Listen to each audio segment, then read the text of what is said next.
Da da da da da la la. Da da da da da da da. Hello, my friends.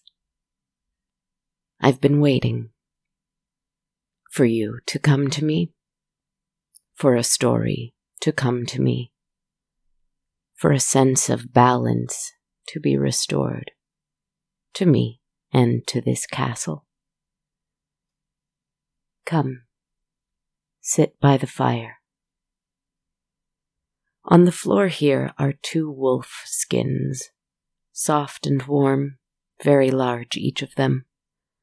The wolves they came from must have been mighty ones. I wonder how they got here. I would not put such a thing here. I would not hunt a wolf. I try not to hunt anything if I can help it. I am waiting for a question to come. When the question comes, I think the story will come too. I just have to wait. So wait, I shall. How is your day going? What is the most sinister silver lining? Wonder what the sinister version of the silver lining is.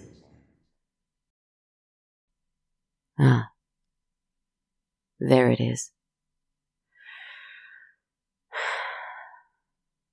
Let me take this question and put it in a little box in my mind and shake it up for a while. If we look at a dark cloud in the middle of a storm in our life, if we find we are caught up in the pain and suffering and anger and difficulty and struggle, the ability to see a silver lining, as we call it, a point of optimism and clarity among the confusion and strife, is certainly not only a valuable thing, but an important thing to do as an impartial observer to any situation.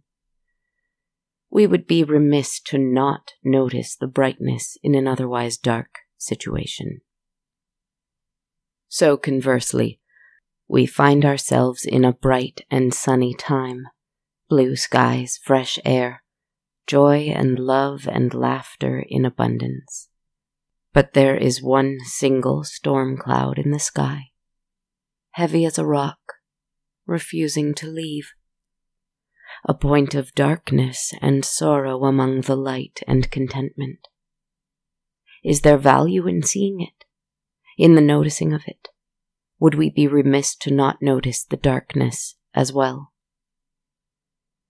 I think we are accustomed to saying no, we must remain positive. We must cling to joy and pleasure and light, and push away all that brings disharmony. But I think perhaps this isn't the way either. I think the good and the bad, the sun and the storm, must be observed in all situations. But neither must be grasped with such strength and desperation as to distract from the bigger picture. The entire sky, beyond the sky, beyond the galaxy, beyond the sky, beyond the vast expanse, beyond that galaxy. Can you see that? Can you see how, within that, there is every storm cloud with every silver lining, every sunny day with a black cloud in it, every situation in our lives that ever occurred or will occur? Every single being who has witnessed, is witnessing, will witness every stormy and sunny day, and every tempestuous and temperate night. That is contained in that emptiness. It's all there. Can you see it? It just so happens that I do have a story about dark clouds and silver linings. I've already told part of it. I think I ought to tell the rest tonight. I told you a story years ago I believe this was episode 41, and I must share with you this secret. That story is one of my favorites. That story has been rolling around in my mind for ages before I wrote it. I never told it the same, even as I lay in bed thinking about these characters, thinking about what they felt, thinking about what exactly happens, because it changes according to how I'm feeling, what I'm experiencing. But the story keeps returning, and I keep putting it in a little box in my mind and shaking it up for a while, and then I forget it. But then it always comes back. I thought writing it down would change that. I don't want to give it away for you if you haven't heard it, but basically, it was the story of a man who fell in love with a woman and was turned into a wolf. And he and his wolf pack, and the enigmatic witch who led that wolf pack, all lived happily ever after. The end. Well, obviously not. Let's examine that woman and her motives first. This is a thing she does over and over and over and forever because she is forever young, and this is her work, this is her passion, this is her whole life, roaming through the world and living this cycle. For a time she takes a strong and lonesome man to be her love, and she lives with him as a human for a year, until her pack comes, and she performs a ritual, and bites his ear, and he becomes a wolf, and runs with her pack, also immortal, him as well, forever and ever. Loyal to one another, never alone, moving as one and running free in the forests of the world, wherever they please. And can you imagine how large this pack would be now, after all those years? Actually, it stays the same, interestingly enough. The pack does not grow. Why? What happens to all these men turned wolves? Come with me to today, whatever that means to you. The world as you know it. Cars, planes, skyscrapers, internet, bright signs, TikTok, etc. At the return to our story, she is at the edge of a forest, one she has carefully guided herself and her wolves to for a specific purpose. There is a city close by. He can smell it.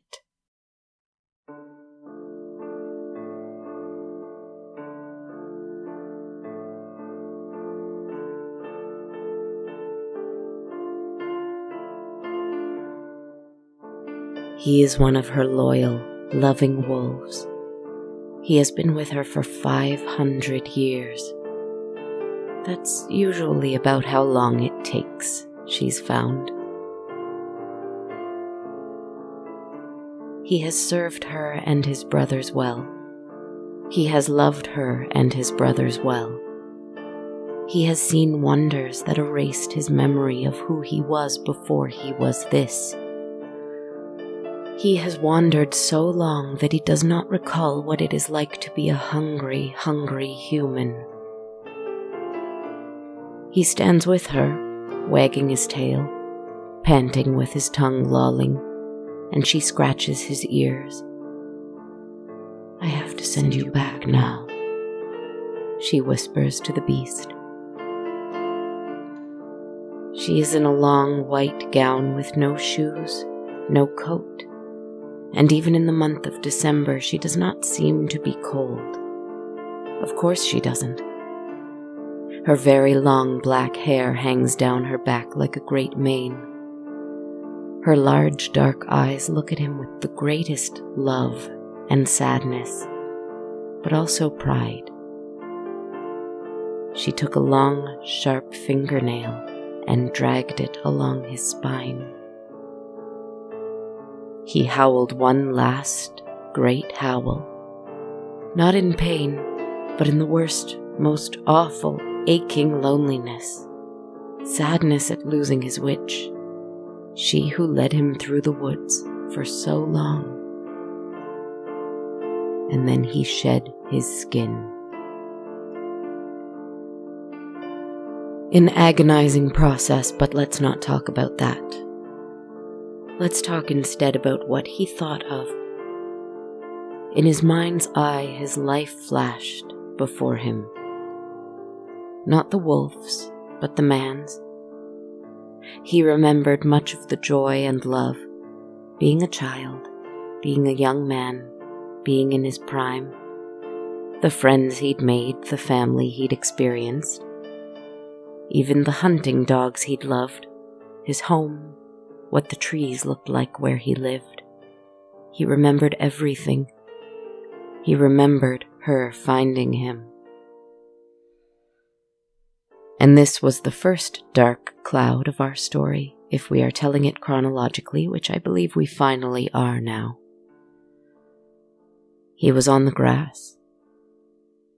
He had been run through by another man's sword. The man hated him for betraying him. But truth be told, he could not for the life of him remember how he had betrayed this other man. He knew it must have been awful, but whatever it was seemed so small after a short little lifetime, and then 500 years with the witch in the woods under the moon. He felt guilt and sorrow that he was once such a hungry human, that he could cause a man to look over him as he lay dying with tears in his eyes. "I'll hate you forever for what you've done," he said. What had he done? He heard wolves howling in the distance, and the man standing over him holding the blade grinned through those dreadful tears. "Don't die before the wolves come for you," he said, and started to walk away. He heard his own voice screaming insult at the man as he left. He screamed of his hate in return. He screamed curses upon him and his soul. He screamed vulgarities, he screamed idle threats. He screamed things that he heard now and regretted saying. And that's when, not a wolf, but the witch came and found him. And she is our first silver lining in our poor man-wolf's story. She took him to her cottage in the woods, nursed him back to health, and he loved her. He had to love her before she did it, you see. And when the time was right, she turned him into a wolf. Wolves circling him peacefully, she bit his ear, and that was that. His new life begun. Another black cloud, perhaps being tricked into leaving his human life with all of its desire and drama behind.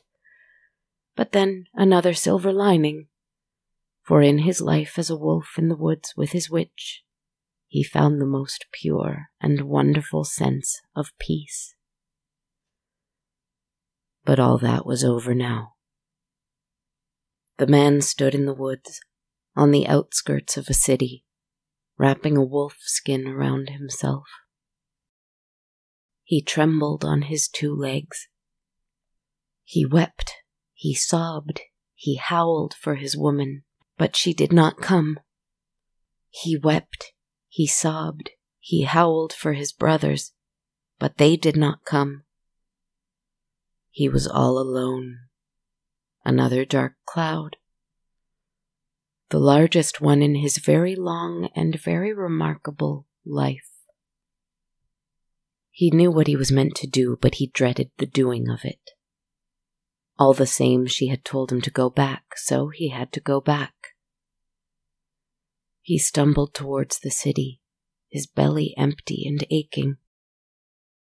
He quickly had to remember what it was to be a human, and he did not trust the human he was 500 years ago to teach him how to. he had to try again. It was difficult. Imagine what that must be like. Walking into a modern city, imagine whichever one is closest to you, with nothing but the skin of a wolf to your name. You might be arrested.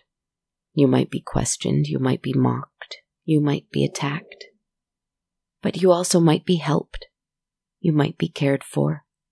You might be treated kindly. You might be shown compassion. I suppose it really depends on what the other characters you would encounter in the story are like, and what they decide to do. Regardless of how difficult it was for him to navigate, he did it. He conquered his fear of the city lights. He traveled through the city as best as he could, but it was very hard. He didn't understand how to do this anymore. Sometimes at night he would howl at the moon and wait for his brothers to call back to him to tell him, "You have done enough, brother. Come home and be a wolf with us again." But it never happened. They could not hear him. He was not a wolf. They couldn't care less for human howls. After about a month's time, the moon was growing full again. He had worked hard, he had been trying to grow accustomed to the world he was in, and he had found some people and places who cared enough to help him, though some others had been cruel to him along the way, of course. But he was still here. And so was the moon. He was standing on a balcony, feeling cold in the December night air, but not daring sacrifice the sight of the full moon. He entertained the hope that perhaps he would change back on the full moon, but no such luck. Oh well, another dark cloud. But he could still admire the moon. He thought about his good fortune to be sleeping in a bed tonight, to be given a place to stay by someone he was lucky enough to call a friend, after knowing them for less than 1 month, no less. Good fortune had found him. Another silver lining. He thought about howling at the moon, but he knew it was futile. He didn't want to cause a commotion in the place he was lucky enough to be staying in tonight. He turned to go inside instead.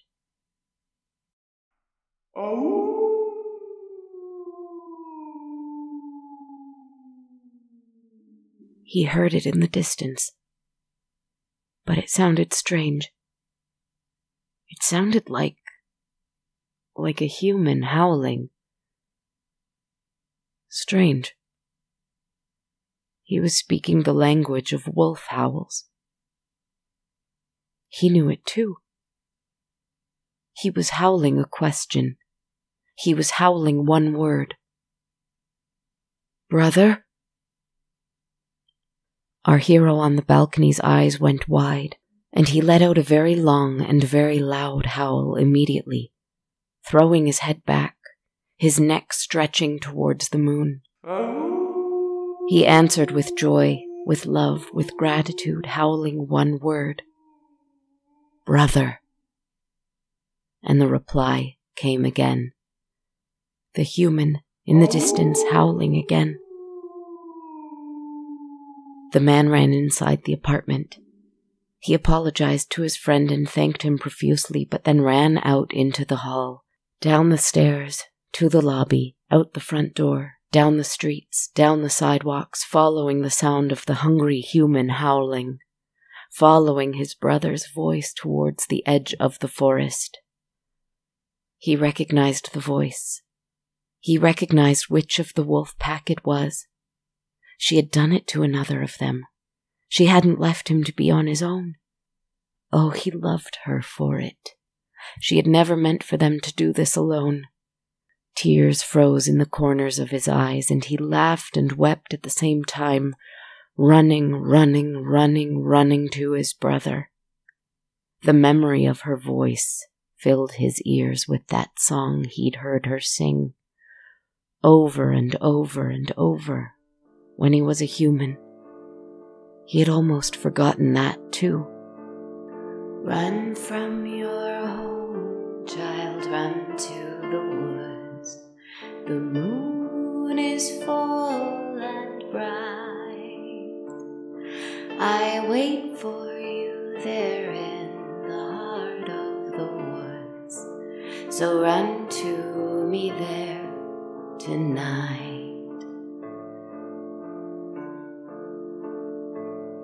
Though it's cold and dark in the heart of the woods, I will be your warmth and light. So run from your home, child, run to the woods, run to me there tonight.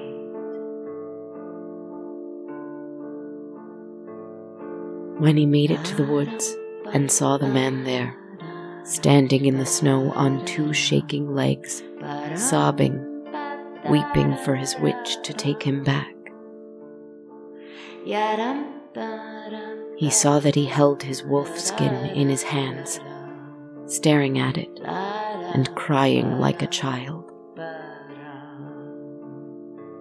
That skin, yes, he knew it. It was indeed his brother. He would know that fur anywhere. But when the man looked up and met his eyes, his blood ran cold. He had seen those eyes before. I'll hate you forever for what you've done, he had said. Don't die before the wolves come for you. This was the man who had tried to murder him. He who had done that awful thing to him. Yet he had done something awful to him too, hadn't he? He had... Oh, what was it? It was starting to come back. You, the man in the snow whispered, his mouth pulling instinctively into a snarl. And all was remembered. The man-wolf we've been following for a month, he remembered all of it. The drama, the death, the pain. He had caused it, and then he had received it. He had murdered someone this man loved, but wasn't that out of revenge too? Hadn't someone else been killed first? Or was that from another lifetime ago? They cursed each other, these two men. They had screamed hate at one another with tears in their eyes and spite in their heart.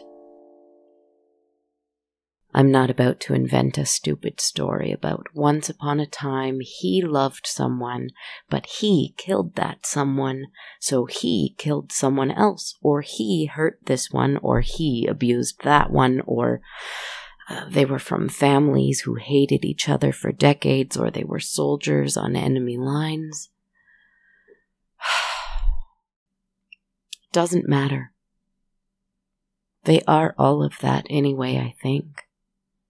Or at least I'm beginning to think we've all done this so many different times before. At some point it has to stop. Right?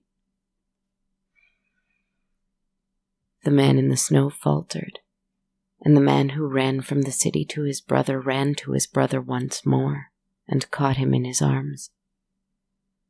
The man in the snow kept crying as hard as his brother had cried 1 month ago when she left him in this very spot. He hadn't had anyone there to catch him. Different now. Blessedly different. He held the other man gently as he wept, and whispered reassurance to him. All would be well. It is difficult, but it is well. We are here, and look at the moon, too. It's still there. And it was still difficult, but a little less difficult now. and the two men-wolves easily abandoned that hatred from 500 years ago. Of course they did. What was all that, anyway, compared to what they had seen in the woods since? Compared to the peace they'd felt in the safety of each other's warmth in the winter nights? Compared to what having a soul mate to help you in the difficult unknown world meant? And that was such a wonderfully sweet feeling that they kept their windows open and their ears ready to hear human howls at night. To listen to any wolf or human, regardless of pack, who cried out for comfort, for guidance, for hope, or who just cried out in hopes of hearing another howl answering back. And if they were really lucky, perhaps once every 100 years or so, for immortal they still were, as all my werewolves usually are, maybe once a century, they would hear her singing to another man in the woods, and they would know that another man was about to be given a most dreadful gift, a most wonderful curse.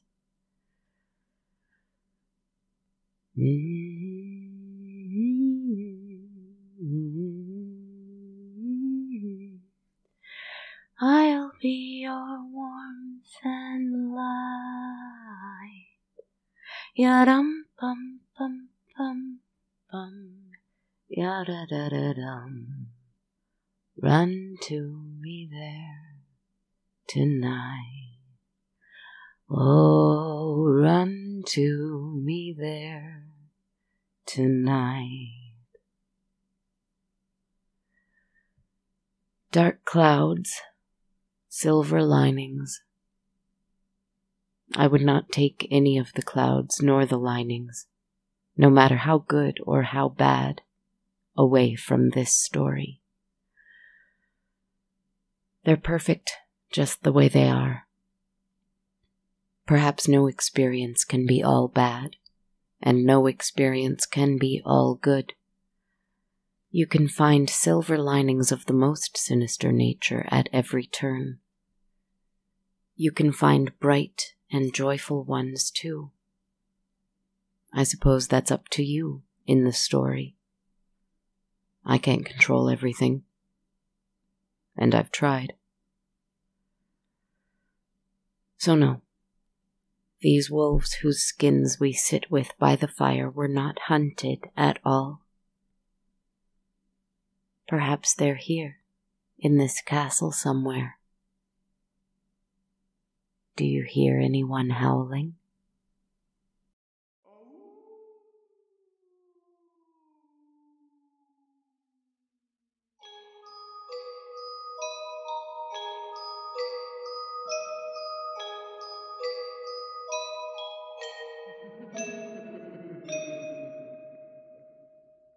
La la la.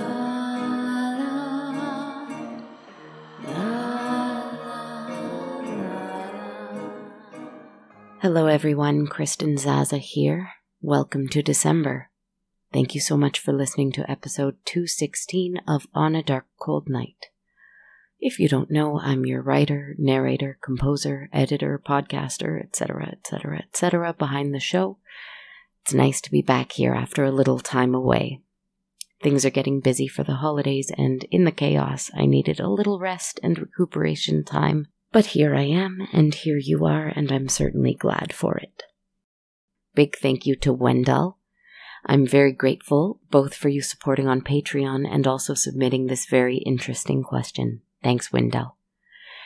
If you want to support the show over Patreon, like Wendell, visit patreon.com/darkcoldnight. Every monthly supporter of $1 or more US receives access to my complete soundtrack, while supporters of $5 US or more get that and access to a monthly tarot reading I upload for the full moon. Again, learn more at patreon.com/darkcoldnight.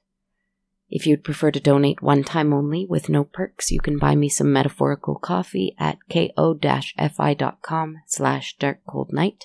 You can also purchase a t-shirt or hoodie at bonfire.com/on-a-dark-cold-night.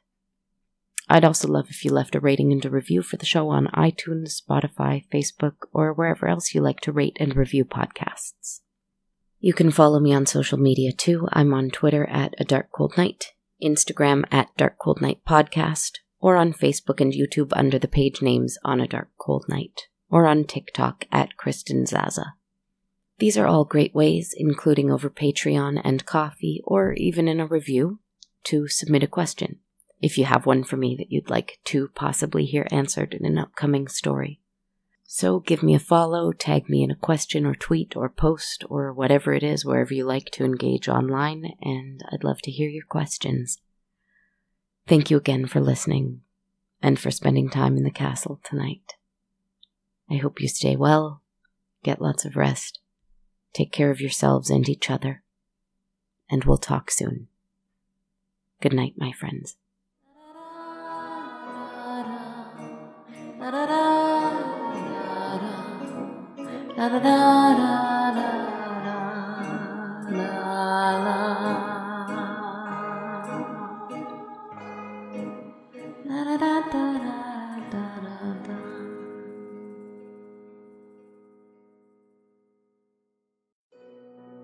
This podcast has been brought to you by the Sonar Network. Sonar.